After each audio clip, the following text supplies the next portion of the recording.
Hello, my dear listeners, and welcome back to the Kapeel Gupta Career PodShow. And today, I want to begin with a line that may sound simple, but it can shake your whole way of thinking. Yes, being literate does not mean you are educated. See, a person may read English, write emails, fill forms, crack exams, score good marks, post motivational quotes on Instagram with perfect spelling, and still, when life asks a real question, that same person may struggle badly. Why? Because literacy helps you read words, but education helps you read life. And that is exactly what today's episode is about. So let me paint a scene for you. Two students pass out from college. Both have degrees, both can speak about percentages, marks, and subjects. But one student knows how to answer textbook questions but freezes interviews, gets fooled by fake news, cannot manage money, and keeps blaming the world for every setback. And the other student?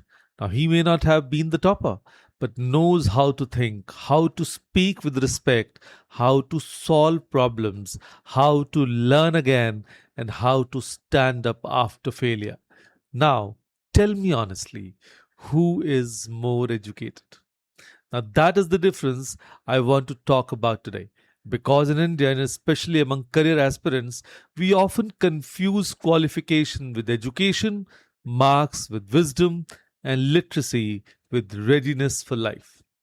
UNESCO describes literacy as a continuum of learning and proficiency in reading, writing, and using numbers. It also says literacy is part of a larger set of skills, and UNESCO says education is a lifelong process that equips learners with the knowledge, skills, and values needed to build a better future. Now, those two definitions alone tell us something important. Literacy is a foundation, but education is the whole building. And India's progress shows why this conversation matters. According to a Lok Sabha reply based on PLFS 2023-24, India's literacy rate for people aged 7 and above reached 80.9%. Now, that is progress worth respecting. But learning quality is still a challenge. ASER 2024 found that only 23.4% of class 3 children nationally could read a class 2 level text, and only 33.7% could do a numerical subtraction problem. So, yes, literacy is rising, but education still has work to do. So that is why this episode matters not only for school students, but for college students, job seekers, parents, and early professionals. Because life does not ask, can you repeat what was in chapter 4? Life asks, can you think? Can you decide? Can you behave with sense? Can you handle pressure? Can you keep growing? So let us walk through this together.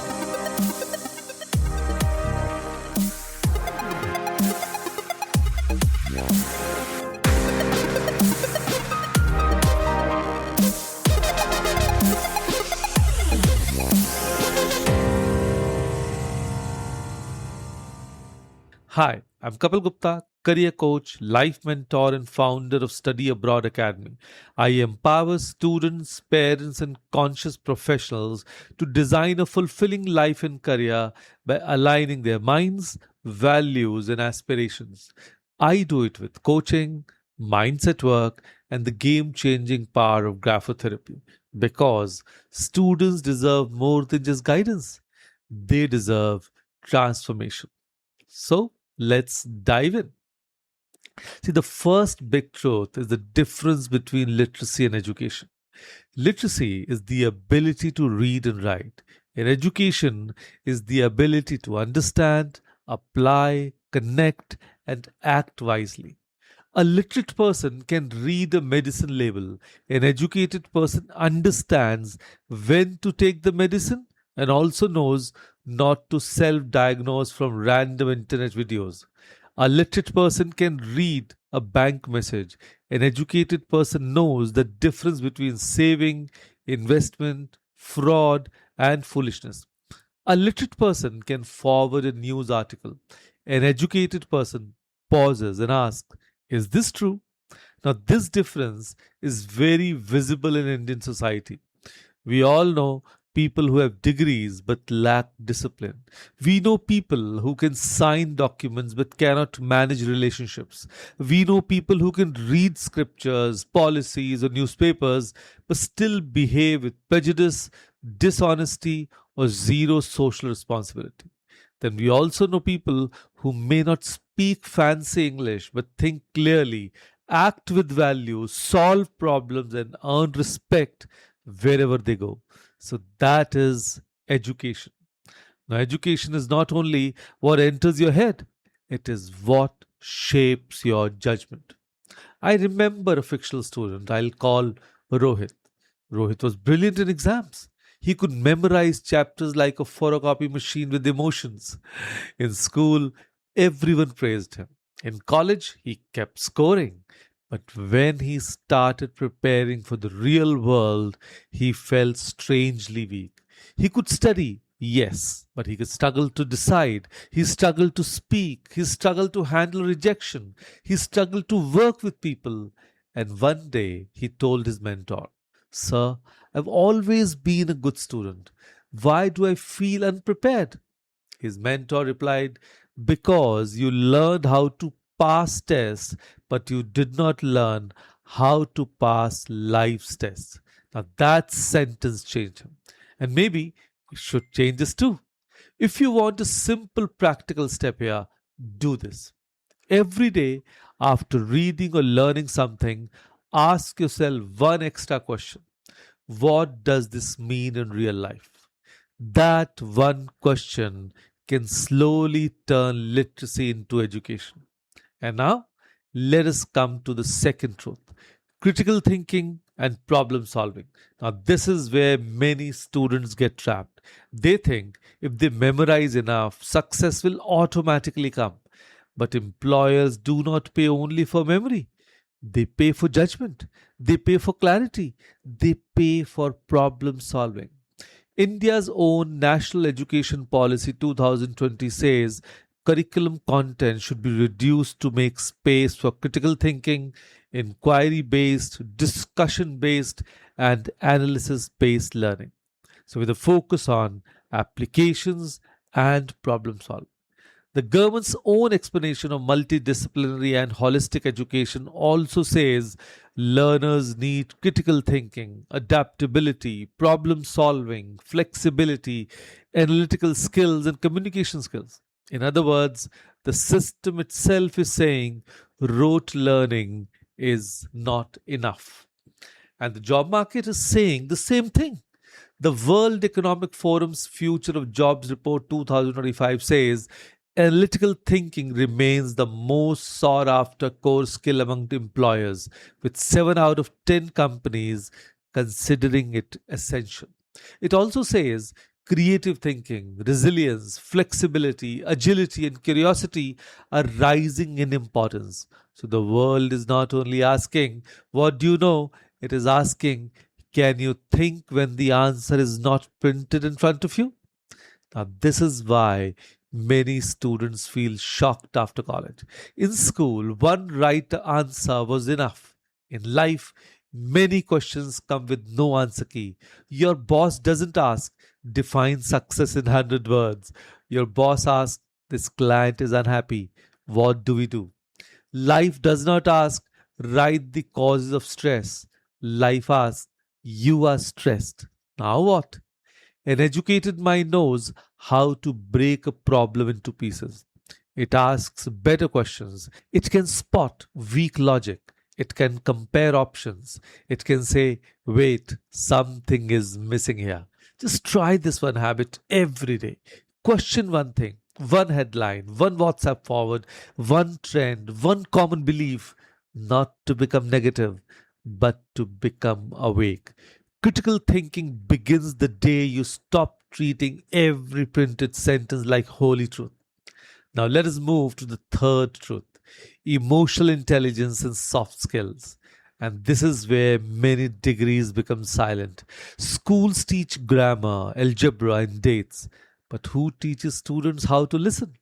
How to disagree without shouting, how to handle failure without collapsing, and how to speak with confidence but not arrogance, how to work in a team when one teammate is lazy, one is loud, and one has disappeared like a missing assignment. Now, that is emotional intelligence, and this matters deeply in career success. The World Economic Forum says resilience, flexibility, agility, leadership, and social influence are among the top skills employers value. Another 2024 World Economic Forum report says only about 1 in 2 employers consider their workforce proficient in collaboration or creativity, and even fewer say the people are strong in resilience, curiosity, and lifelong learning. That means technical knowledge alone is not enough. Human skills are now career skills. So let us make this relatable. Imagine two candidates in an interview.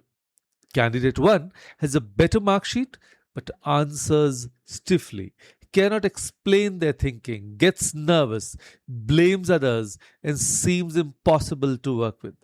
Candidate 2 may have slightly lower marks but listens well, speaks clearly, shows self awareness, and handles questions with maturity.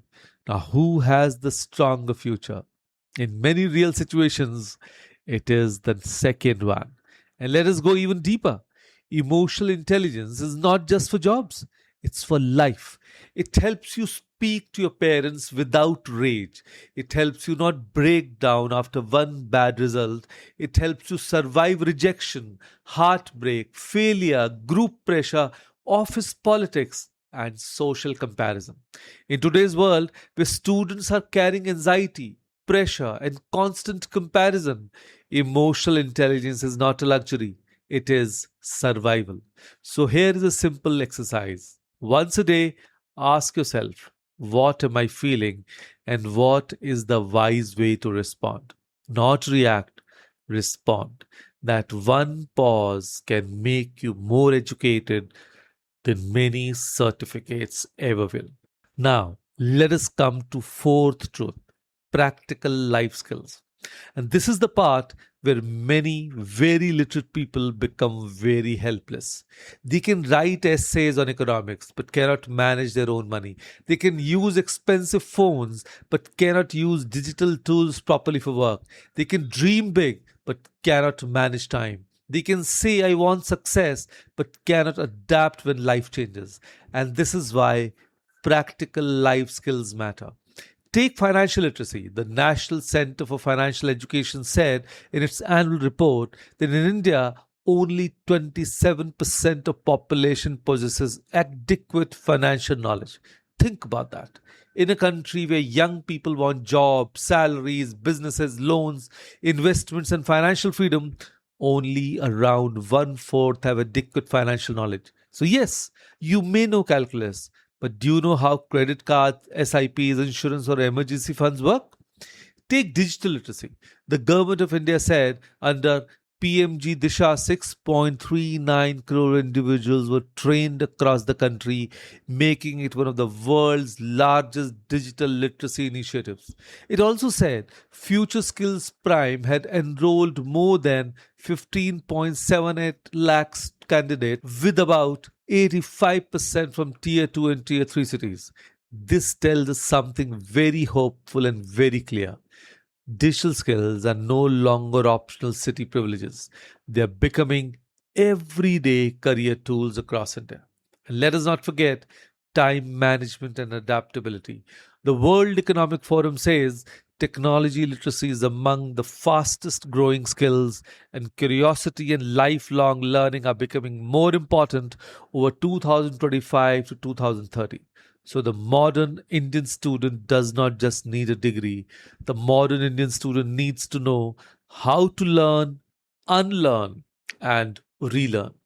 Suppose two students graduate from the same college. One says, my degree is done. Now I am finished learning. The other says, my degree is done. Now real learning begins. And 10 years later, their lives may look very different. So here is a daily practice for practical education. Track your money for 1 month. Learn one digital tool properly. Plan your day the night before and learn to adjust without crying every time life changes the timetable. And that is not boring, that is power. And now let us come to the fifth and the most beautiful truth: values, ethics, and lifelong learning. And this is where education becomes character. Because without values, literacy can become manipulation. Without ethics, intelligence can become damage. And without curiosity, a degree can become dust. UNESCO says education is a lifelong process that gives learners knowledge, skills, and values. UNESCO's long standing vision of education also includes learning to know, learning to do, learning to live together, and learning to be. India's NEP 2020 pushes in the same direction by talking about holistic, multidisciplinary learning rather than narrow score based achievement. So, real education is not only about knowing things, it's about becoming a better human being while learning them. India has seen inspiring examples of this kind of education. The official President of India profile says Dr. APJ Abdul Kalam became India's 11th president in 2002 after a long scientific career. But people did not love him only because he was scientifically accomplished. They loved him because he carried humility, simplicity, and a teacher's heart. Sudha Murthy's own official profile describes her as an engineer, educator, author, philanthropist, and public speaker. That combination itself teaches a lesson. Real education keeps expanding, it does not stay trapped in one title. So, this is the point I want every student in Ghaziabad, Delhi NCR, and across India to hear clearly. Your degree may get you shortlisted, but your values decide whether people trust you. Your literacy may help you enter a room, but your education decides what you do inside that room. And that is why lifelong learning matters. The day you think, I know enough, your growth quietly retires. The world is changing too fast for that arrogance. New careers are emerging, old jobs are changing, skills are shifting, technology is moving, people are evolving, and the educated person stays curious. Let me come back to Rohit one last time. After that conversation with his mentor, he stopped calling himself done just because college was over. He started reading outside his syllabus. He learned how money works. He improved his communication. He asked better questions. He took responsibility when he failed. He stopped using the sentence, but I have a degree, like a shield. Slowly, he became the kind of person people trusted. And that is education. Not just the ability to read a page, but the ability to read yourself. Not just the ability to write an exam, but the ability to write your future. Not just the ability to collect information, but the ability to turn information into wisdom. So let us close with the line we began with.